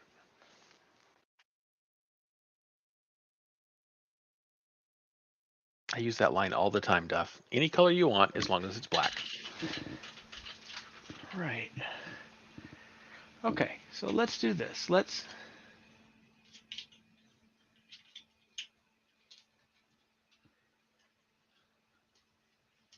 just stick that in there. And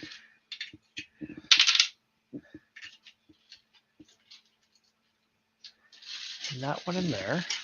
And we're just going to roll her around. Roll that beautiful bean footage. So there we have a blue thrown in random. Mm-hmm.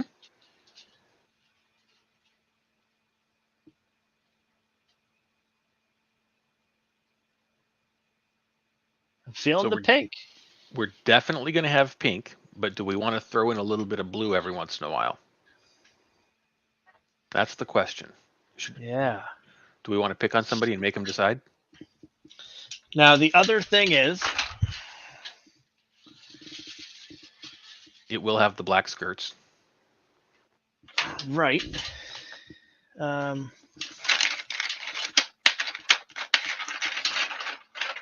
my noisiness. It has black skirts. Oh, is there a cover that goes over that too?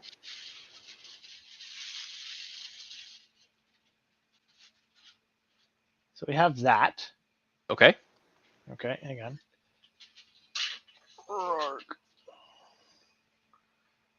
Yeah. Okay.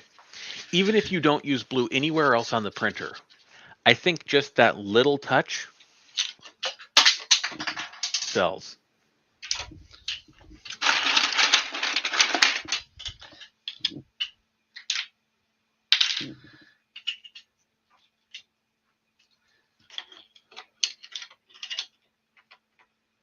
Now we have to be gentle. Look at that. And could. I think that's too much. When the time comes,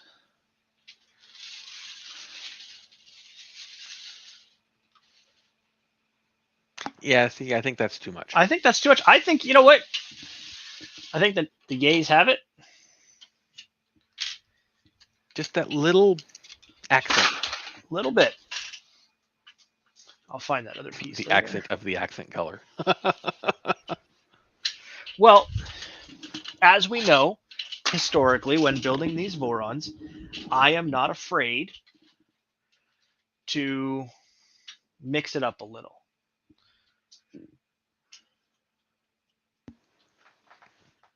I am not afraid to, they say use blue, and I say no. Or they say, oh, this is an accent color. Okay, sure. It's whatever color I want it to be. Catch me outside. How about that?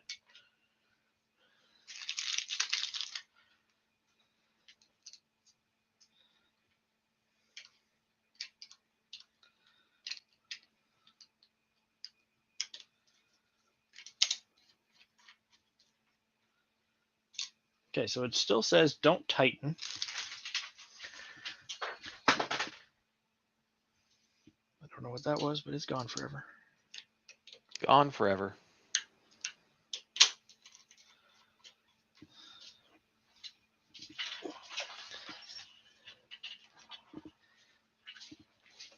Sorry, excuse me.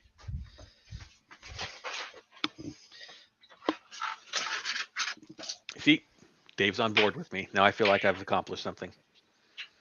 Yeah. Dave's on board. That's all I need.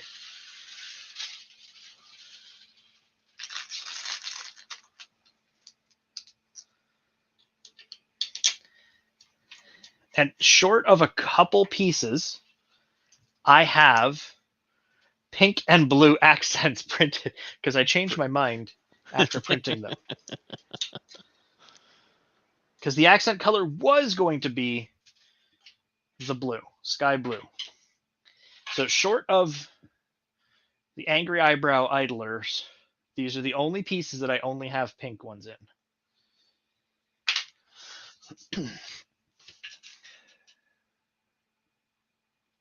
You know what? Don't tighten them yet. We'll do that next.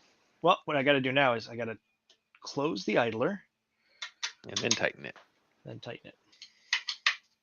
So what this is, just so you know, Bob, because I don't know if you can tell by the picture, there's a bit of a cam. Yeah, it's a cam lock that pulls the belt to give you the right tension. Pushes against this piece Yeah. to push the motor. It's a neat little design. All right, let me. Yeah, that's great. Now, versus. Yeah.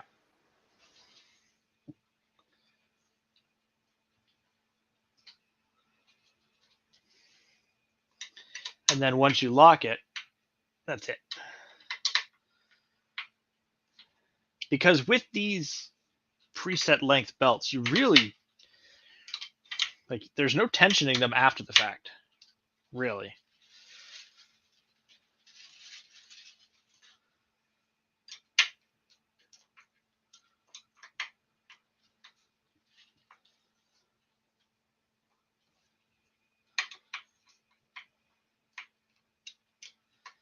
From working on other machines, tensioning that little looped belt properly, it's kind of a pain in the butt. Yep. And now what I'm going to do is I'm just going to line up my eye peeper on all of these.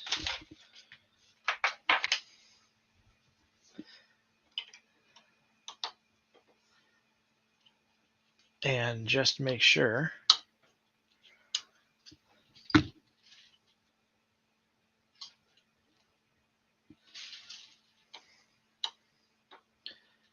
because you know that guide is just that, right? It's just a guide. Mm-hmm.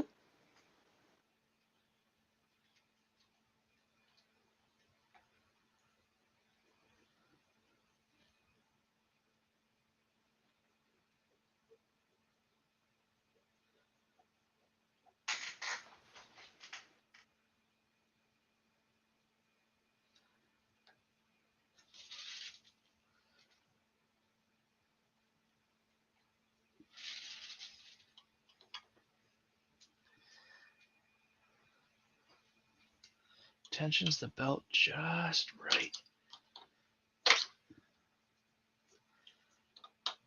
That could be a chapter title in the 3D printing erotica book that somebody somewhere is writing. I don't know who it is, but there's guaranteed to be somebody.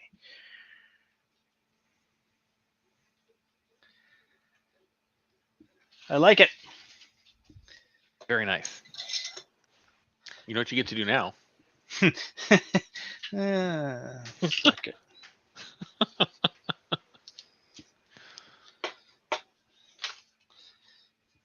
Why don't you go take a short walk off a long pier? I'm relatively certain you have those phrases backwards. Don't you make like a tree and get out of here?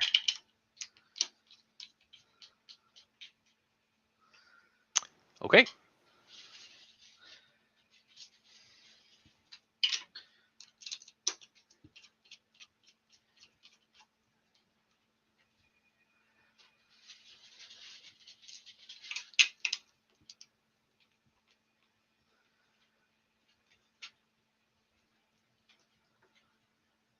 Okay. Feeties are feedied.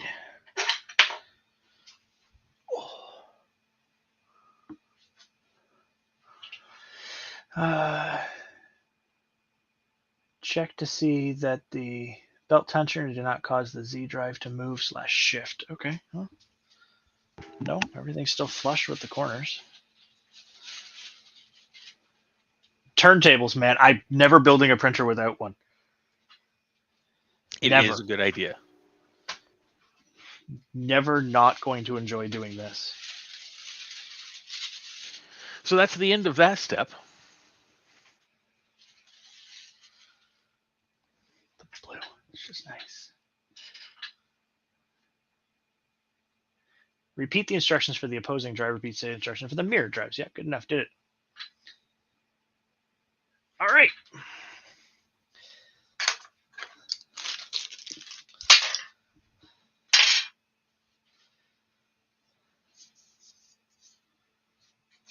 This is with great Herculean strength. I flip over an empty printer. Oh. To its side. Not ready for it to eat up my table space. To hide everything. Well, I would have to move all of this table space stuff. But with that completed step, that puts us right at 2 hours. Yeah, I'm not sure. Do we want to keep going? Do we want to call it a night? Well, if you keep going, I'm going to have to leave you. Well, you've got dinner to have. But I can put you in the behind. Or you can continue the next steps on the maker deck. I could continue the next steps on the maker deck. You know what? Let's do that. There might be room. There might not be room. I don't know. We'll find out. I could use a break just to sit, hydrate, maybe get some chocolate. And said this, or you said this on the last stream, but I'm going to say it on this one. Okay. Jordan doesn't like to reach out and say, "Hey, help me out here." But come on, folks, show the man some love. Don't. Don't do that.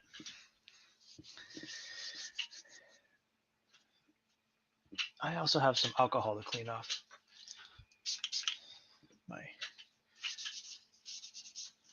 Some schmutz from the Sharpieing. Mm-hmm. Come off of there, please.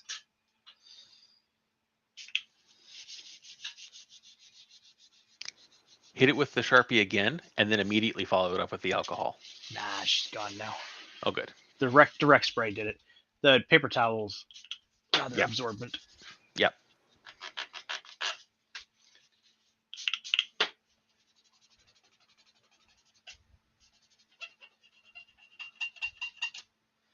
Okay, so I think what's going to happen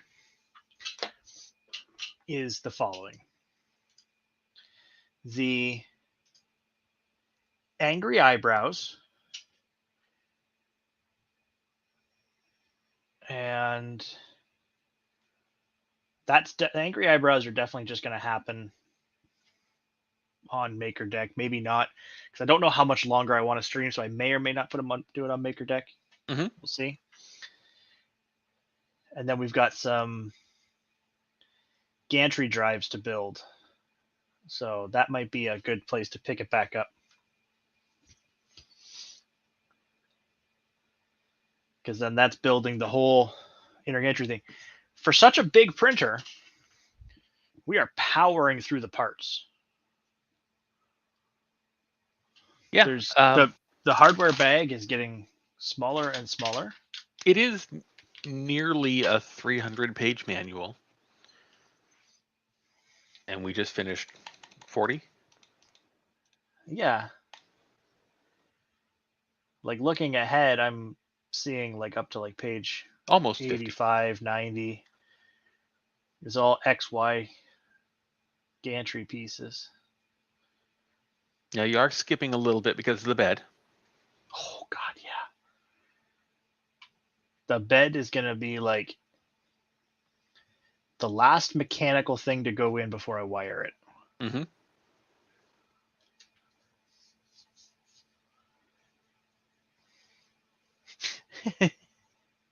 Duff hates the angry eyebrows.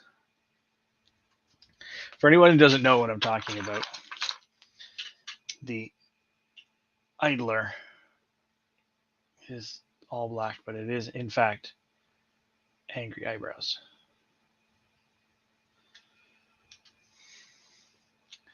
Richard Crook calling for a redo. Unapproved shenanigans. I'm going to go with the answer I always give Richard. No. All right, folks. I think we're going to wrap it up there. Thanks again for hanging out with me, sticking around, watching along as I build the thing. And I think tomorrow, maybe pick it up again. We'll have to see. We've got some weather coming in. I may not be able to do it because of thunderstorms maybe tomorrow as well. So we'll see. But stay tuned. Stay awesome. Be kind to each other. And I'll see you next time. Bye-bye. Bye-bye.